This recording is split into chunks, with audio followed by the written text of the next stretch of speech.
passionate about life. You know, there was something that I forgot to what's her name, was telling us about, that she's learned how to once in a while redecorate your house, once in a while do fun things. This is not as expensive as we think. It helps us beautify our lives because we have just one life to live. So it's just a brief talk about women's health. And the first thing on the top of my mind is cervical cancer screening. Very important. The cervix is the neck of the womb. For most of us who have had babies among us, those of us who haven't had and are expectant, we need to know our bodies. It's just like a thick ring of muscle that is at the mouth of the uterus. So it's like people call it the uterus opener or the opener of the womb. Now, this part of the female reproductive system tends to have a lot of cancers. And there is a very high burden among us from the African ethnicity. There have been so many studies done and reasons given, like the early age of sex onset, the onset of sexual activity, poorly treated infections, especially things like chlamydia, different medications. Sometimes there's a very, very small link between, sexually transmitted infections and cervical cancer. So in the UK, thankfully, there is a system whereby when you turn 25, you get a letter from the post. And the letter invites you to come for a cervical screening. So if you're here before you turn 25, you will get it. And then if you were 25 before you came here, once you register, your GP will send that letter out to you. A lot of people have suspicions about this, but the procedure is done to those who have had, their first sexual intercourse, because the procedure involves putting an instrument into the vagina. Nobody wants to disvirgin or disvirgin anyone. So we always ask, if you've not had any sexual debut, then you wouldn't have the test done. So the test involves, when you go in, you're usually given enough time because it's an intimate procedure. They explain to you what's about to happen. Consent is obtained, and we have the right to always ask what is going to be done. That's the beautiful thing about this place. Nobody's hiding any information because we want to be transparent. So you ask, and then they'll tell you, especially which is those of us who are in maternity here, or in labor work in labor gynecology. It's just like a small plastic instrument that is really lubricated with gel and inserted through the vagina, and it's opened up. And when it's opened up, you can see the cervix. The cervix looks something like that, like a tight ring. And then once you see the cervix, the practitioner wants to see that the cervix is healthy. The cervix is supposed to look like lips that are pressed together, like something like that. It's supposed to look smooth. There shouldn't be any areas of bleeding. There shouldn't be any ulcers. And then a little brush is used to swab the cervix. And that sample is put into a pot and sent to the lab. One thing about having the cervical smear is you're always told that you might spot a few days, maybe like 2 days, 3 days after the procedure, because sometimes the cervix is a little bit bruised when that sample is taken, and you're told it should settle down by itself. You normally will get your result maybe in a few weeks. It comes in through the post, and if it is fine, you're told to come back in 3 years' time. It's every 3 years. Although I'm hearing something about it's now being extended to 5 years because of pressures on the system. But still, it's important, at least go for it once. Now, when I see people who say, oh, they've been here 4 or 5 years, you've not gone for a cervical screen, I'm like, oh, you paid for IHS. You're in a system where there is a cervical, where there is a screening program. I know when I was in Nigeria, I used to have as medical students, we used to have like health education groups. And when we tell women, go for cervical screening, they're like, where will I start from? How do I go about it? Most people are registered in private hospitals that might not have standard labs. And then when you're not registered in a teaching hospital, you're not wondering which pathway, although a lot of work is being done to get that in place. So please, if you haven't had your cervical screening done, please go for it. And then if you have a report that comes back and says something like maybe abnormal cells or HPV, HPV is that sexually transmitted infection I was thinking about, human papilloma virus. So it is usually indolent. When I mean indolent, it doesn't really give any signs per se, but when it is found during the swabbing, they tell you to come back in 12 months instead of the 3 years. So if you have that letter that says come back in 12 months, let us always work with faith and works, or faith and science. I've seen people that say, oh no, forget about that, prayed and yes, we all believe in prayers, it's good. But then I say, since you're in the system, we are in a system where things work, why not take advantage of it? If we pay this huge amount, let's use the system. We're working and making all this money and ignoring our health checks. How are we sure that we're going to be healthy to enjoy, the money and our retirement? So let's take advantage of this. Let's go for our survival screening. Anything you don't understand, always ask. That's one thing I see people say, oh doc, I'm so scared. What if they put a very big bowl inside me? Nobody's putting any big bowl, no. Ask and you'll be told. If you need an interpreter, because when I trained somewhere in Normanton. To my surprise, 80% of the patients I saw were non-English speaking. And they had interpreters employed in that practice.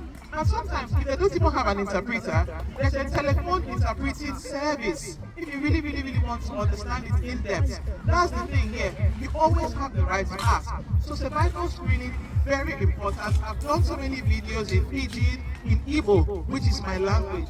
The other thing that is also of importance to us is blood pressure. Blood pressure is such an I don't know how to describe it. People call it the silent killer. And maybe because we're still young, we think that hypertension is something for those over 50. It doesn't really have anything to do with us. It's something distant. Was it not 2 weeks ago, I saw a patient, 35, newly diagnosed hypertensive. He came in because he had been having severe headaches, a bit of blurring of vision, and went to the pharmacy. I was like, oh, he's been having headaches, paracetamol is not easing it, naproxen is not easing, and they did blood pressure. Blood pressure was 170/100. This is a 35-year-old. And we're talking about normal blood pressure that should be like 135/85. And the 35-year-old was walking around with 170/110. He didn't have any signs per se. Most people think it's until you have a stroke. I normally say maybe once in a month, even if you don't have any symptoms or asymptomatic, like we say, once in a month you can just pop into your pharmacies. Most pharmacies will do it for you. Some shops now, like I think some big Tesco's, they do it. You go in, you have it done. If you have that one-off blood pressure really that is high, don't get too scared. Sometimes it might be situational. You're coming from a night shift, your child has set you up, you're angry, your husband did not buy the shopping list you sent him, and you're just going crazy. And then you go to the shop and do it yourself and it's 160. It doesn't mean at that point in time that you're hypertensive, because there's a cutoff. Most times you'll be told, go home and do it yourself, first thing in the morning, last thing at night for 7 days. And we take that average. Usually that average gives us a better picture of what is happening. And if that average comes back and the average is above 140/90, then we discuss with you about 3 basic things. These things include cholesterol, blood fats. The blood fats are the things that tend to block up the blood vessels, and by blocking the blood vessels, they narrow it and cause the blood pressure to go up. The second thing is cholesterol. The second thing is blood sugars. Many people are walking about with what we call borderline hypertension, borderline diabetes, or what we call subclinical. It's not full-blown diabetes, but it's always good if you have your blood sugar done and it's borderline. It hasn't gone into the diabetic range.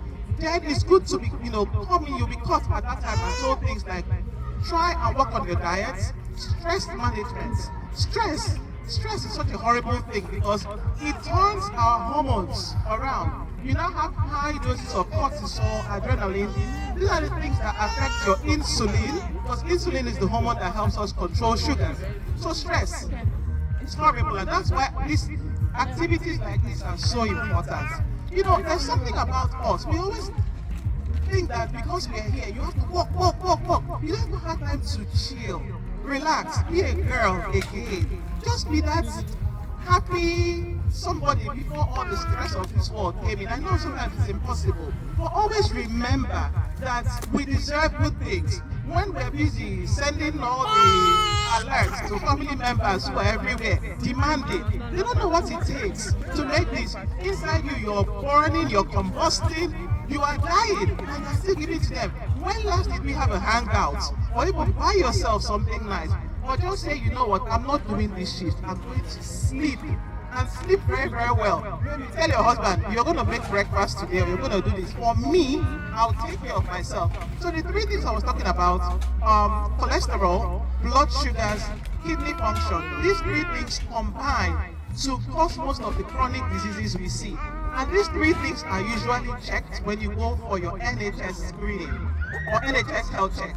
Usually you get a letter for your NHS health check when you turn 40. That's what the guidance used to be. But again, we see what's going on in the NHS. Honestly, I'm seeing certain changes and I'm like, this is not what we were taught in those days. Like, this should be at this certain amount of time. But I know that the system is under strain. And that's why I always say we should all prioritize our health, educate ourselves. There's so much information on the NHS website about any condition whatsoever, be it hyperthyroidism or hypothyroidism, whatever. There is information on the NHS website.